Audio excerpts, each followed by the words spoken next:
So US wearables expert Amazfit is fast establishing itself as one of the leading brands when it comes to great budget-friendly smartwatches. Now Amazfit already provides all of the wearable tech that the mighty Xiaomi uses in its own Mi Band fitness trackers, Mi Watches, all of that good stuff. And of course Amazfit is growing as a brand name when it comes to its own brand smartwatches too. And it looks like in 2021 things are only going to get hotter because the Amazfit GTR 2 and GTS 2 have just been joined by two alternative options, the GTR 2E and the GTS 2E. The GTR 2E and the GTS 2E. These four wee beasties right here are Amazfit's flagship smartwatch range. There is a fifth one technically in the Amazfit GTS 2 Mini, but that's a very different kind of watch. Let's just ignore it for the purposes of this video. Poof, gone.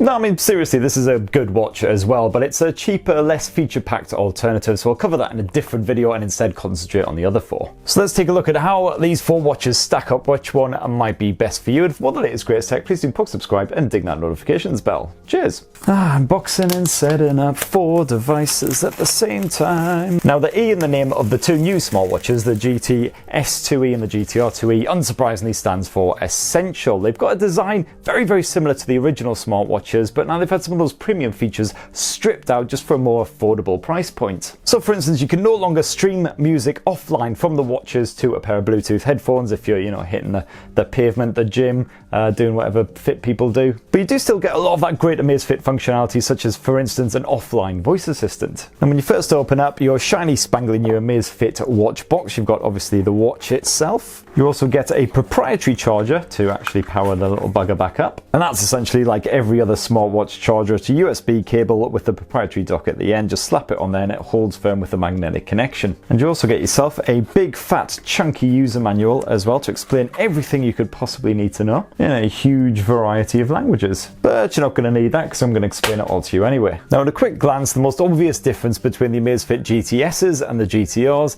is the shape of the bloody things. The GTSs are square whereas the GTRs are round. And to be fair, that is one of the major differences between the GTSs and the GTRs, though there are some other little factors such as the battery life to take into account. Now when you rock the GTS 2 and the GTS 2E on your arm at the same time, first of all it looks and feels a little bit weird, but also you'll notice that they are essentially the same watch, certainly from the exterior. The GTS 2E rocks the exact same 42mm aluminium alloy case as the original GTS 2. You've got that same 50m water resistance built in and the same 20mm strap as well. And that is once again completely removable, so you can whip off the current strap just by pulling on this little switch on the back end and change it to a completely different color, style, whatever. Oh shit. Which one was actually which again? Thankfully there is a way of telling the two apart though, because the original GTS 2 has a built-in speaker there on the side of the watch, whereas that is absent from the new Essential model. Now the original Amazfit GTR 2 and the fresh new Amazfit GTR 2E both sport, as you can see there, more traditional circular watch finish, and it's a bit easier to tell the two apart as well. Now both smartwatches are pure glass up top, but the original GTR 2 offered a bit of stainless steel casing just around the edges here, whereas that's been pared back somewhat for the GTR 2E, which now uses a cheaper aluminium alloy just like the GTS 2 and the GTS 2E. And you'll also notice that both the GTR 2 and the GTR 2E have actual time markings around the circumference of the watch face, although these are a lot more distinctive and a lot more plentiful here on the GTR 2. On the GTR 2E they've been scaled back. Besides that though, the GTRs are very similar to the GTSs. You once again have 50m water resistance, so you can take them swimming if you like. The straps have been scaled up a bit though. You now get 22mm straps, once again fully detachable, so you can replace them if you like, and they're once again constructed of silicon. Now it's the fun part. It's time to get four bloody smartwatches all set up at the same time. And to actually get these Amazfit watches set up, you'll need to download the Zepp app. As you can see there, Zepp, formerly Amazfit. That's available to download for free from the Google Play Store. Let's hope it allows you to set up four bloody smartwatches at the same time. And already I'm being judged on my choice of country because apparently it's recommended that you live in the United States. Alright, once you've got the app downloaded, you've signed up for an account, you're all set up, it's time to get them paired with the smartwatches. You're gonna focus? Yay! Alrighty, so that was quick and easy, touch wood.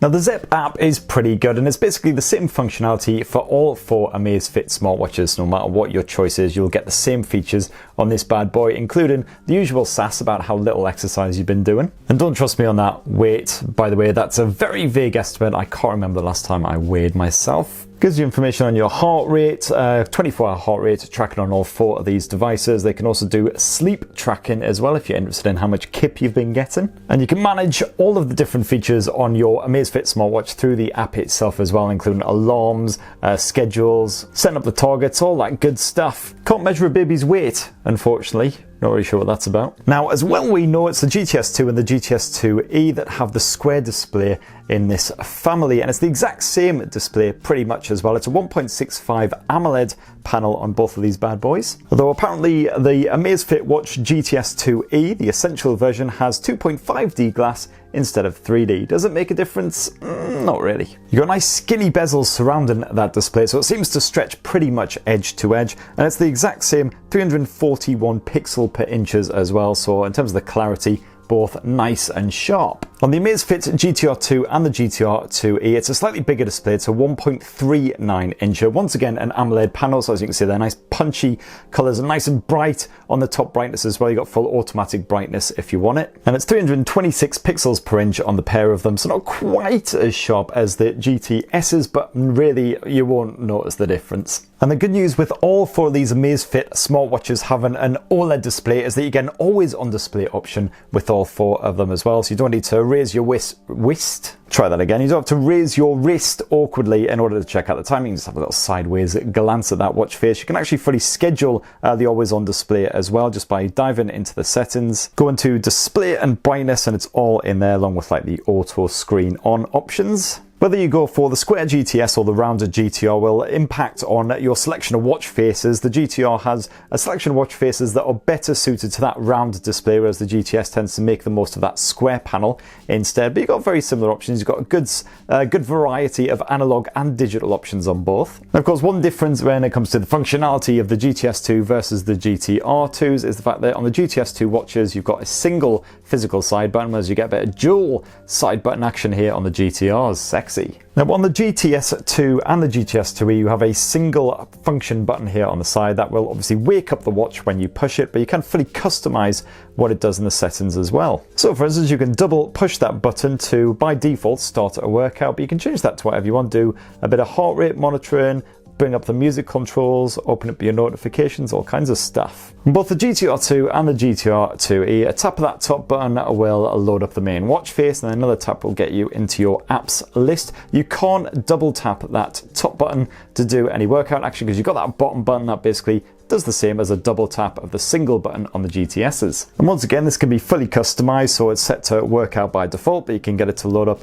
any of your other apps instead. So the whole dual button arrangement doesn't really add anything that you don't get on the single button arrangement on the Amazfit GTS's. Now, if you're not familiar with the Amazfit watches and the general UI, well, it's very easy to get to grips with. It's actually not too dissimilar to a lot of other smartwatch UIs you might have encountered. Now let's start with the settings menu, which you can fast access simply by swiping down the Amazfit's screen at any time. And it's exactly the same on the GTS 2 and the fresh new GTS 2E, except on the original GTS 2 you also have the speaker controls because I have that built-in speaker, so you can change the volume. You obviously don't get that on the GTS 2E because there is no built-in speaker. But apart from that, it's basically the same features and functionality crammed onto that tiny little display. Lots of useful information, including how much battery life you've got remaining, how likely it is to rain. You've got the likes of the torch feature, which as you can see just turns the screen bright white. Really handy if you need a WAS in the middle of the night. You can play around with the screen brightness. You've got a battery saver mode, a theatre mode, all of that good stuff. And it's the same story here on the Amazfit GTR 2 and the GTR 2E. The only difference is that the original 2 has that built-in speaker, so you can change the volume via the settings.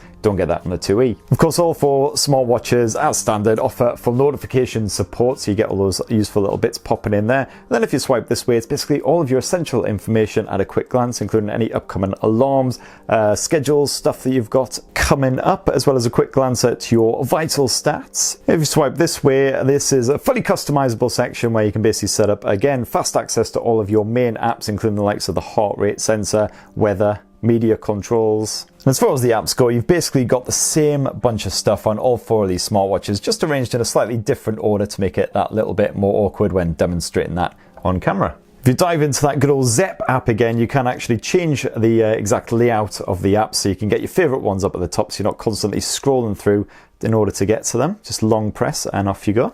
Now, if you're particularly fond of doing a bit of exercise, keeping yourself all fit and such forth, the good news is that all 4 of these smartwatches offer very similar functionality, though not quite the same. They all have built-in GPS, so you can track your motions when you are exercising, and you do have support for 90 different types of exercise tracking. The Amazfit watches can all automatically detect when you're doing a bit of exercise as well, so you don't even have to worry about manually setting it up. As you can see, you've got full 24-hour heart rate detection as well. You can change the detection frequency all the way up to 1 minute. The watches can also monitor your stress levels if you want to know exactly how much you're freaking out. And there's also a sleep, breathing, quality monitoring feature now, which is in beta. So not only can it tell you how well you're sleeping, it can also tell you how well you're breathing while you're sleeping. Awesome. As far as accuracy of all that stuff goes, it's exactly the same on all 4 of these watches because all 4 of them support the same BioTracker 2 sensor there on the back, which monitors your heart rate as well as your SpO2 levels, that's your blood oxygen levels. However, one new health-related feature that you will find on the fresh new GTS 2E and the GTR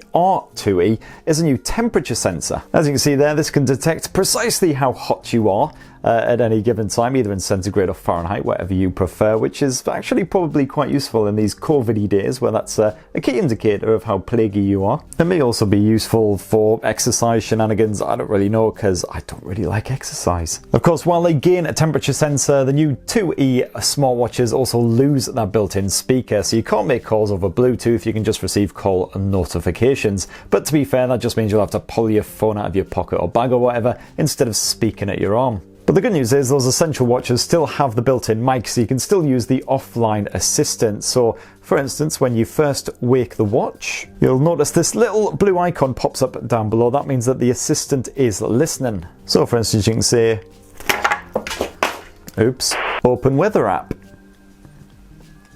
And boom! The Essential watches have also culled the Wi-Fi support that you got on the original GTR 2 and GTS 2 as well, and now you've also got no independent music player on the watches either. So the original watches, you had 3 gigs of storage to actually slap some tracks on there and enjoy on the go, whereas on these bad boys all you can do is stream music from your smartphone and control it via the watch. On the flip side though, you do get better battery life on the Essential smartwatches, I guess because they've culled some of those features like the Wi-Fi support. So while the original GTS 2 gave you 7 days of battery life on a full charge, the GTS 2E will offer double that, 14 full days, which is a match for the likes of the Huawei watches. Very, very good stuff indeed. That's with full daily use and everything as well, and that's despite the fact that the battery size has not increased at all. And it's the same story for the GTR 2 versus the GTR 2E. The original GTR 2 again offered a very strong 14 days of battery life, same as the fresh new GTS 2E, but that's been increased to 24 days in daily use mode here with the GTR 2E. Now that is among the very best battery life I've ever seen from a dedicated smartwatch at all. So if you're planning lots of very long trips once all this COVID-y nonsense is over, then definitely the GTR 2E is the way forwards. So that right there is how the GTS 2 and 2E stack up against the GTR 2 and 2E. And as you can see, the Amazfit Essential watches now offer pretty much the same overall user experience, except at a more affordable price point, which has to be commended. In fact, in some ways, they're even better than the originals because you've got the likes of that temperature sensor, you've got the extended battery life, which is a major improvement as well, at least if Amazfit's own predictions are to be trusted. So I'm going to be given a full test of the GTS 2E and the GTR 2E to see if they really hold up against proper scrutiny. And stay tuned for more from Amazfit as well, because I don't think they're quite done with all the launches just yet. Wink, wink. So that's all from me. It'd be great to hear your own thoughts down in the comments below. And for more on the latest greatest tech, please do poke subscribe and ding that notifications bell, and have yourselves a lovely rest of the week. Cheers everyone. Love you.